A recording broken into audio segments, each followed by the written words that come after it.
গুনাহ খাতাকে আল্লাহ পাক মাফ করে দিয়েছেন।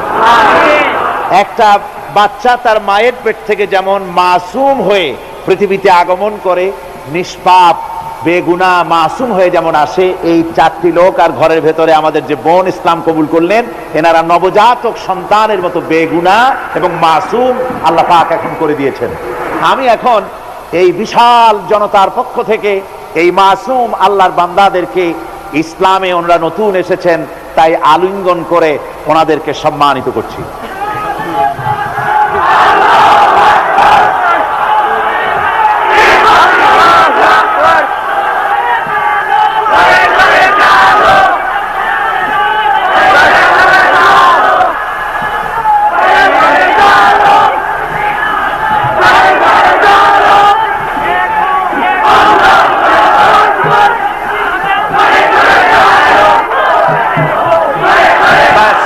এখন মোনাজাত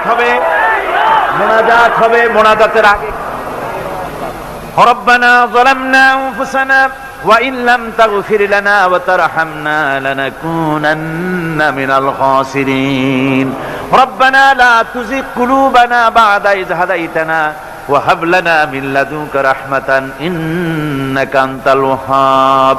রব্বুল আলামিন, এই ঠান্ডাকে উপেক্ষা করে তোমার লক্ষ লক্ষ জনতা কষ্ট করে এখানে বসে দীর্ঘক্ষণ আজকে তোমার কালাম শুনেছে, কোরআনে পাক শুনেছে।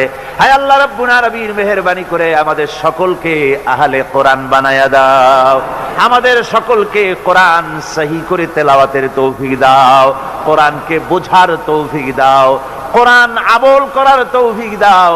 যখন মরে যাব কোরআন শুনতে শুনতে মরার তৌফিক দাও। যখন কবরে চলে যাব কোরআনের নূর দিয়া অন্ধকার কবরকে আলোকিত করে দিও আল্লাহ। কিয়ামতে কোরআনের ছায়া আমাদের নসিব করে দিও, কোরআনের সুপারিশ কিয়ামতের ময়দানে আমাদের নসিব করে দিও। রব্বুল আলামিন, কোরআন যার মাধ্যমে পেলাম সেই বিশ্ব নবী সরওয়ারে কায়নাত রাহমাতুল লিল আলামিন, তার দরবারে এই মাহফিলের সালাম তুমি পৌঁছায়া দাও।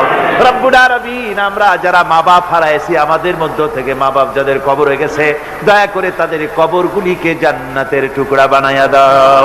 রব্বুল আলামিন, এই মাহফিলের কর্তৃপক্ষ প্রতি বছর কোরআনের খেদমত করে, কোন বছর তাদেরকে তুমি ঋণগ্রস্ত রাখনি, এবারও যেন এই কঠিন বাজারে, দ্রব্য মূল্যের বাজারে যেন তারা মাকরুজ না থাকে, ঋণগ্রস্ত না থাকে। তোমার বান্দাদেরকে দিল বড় করে সাহায্য দেওয়ার তৌফিক দিয়ে দিও আল্লাহ। রব্বুল আলামিন, আজকে যে ভাইরা শিরক থেকে মুক্ত হয়ে তাওহীদের আশ্রয় গ্রহণ করলো, আমাদের এক বোন আর 4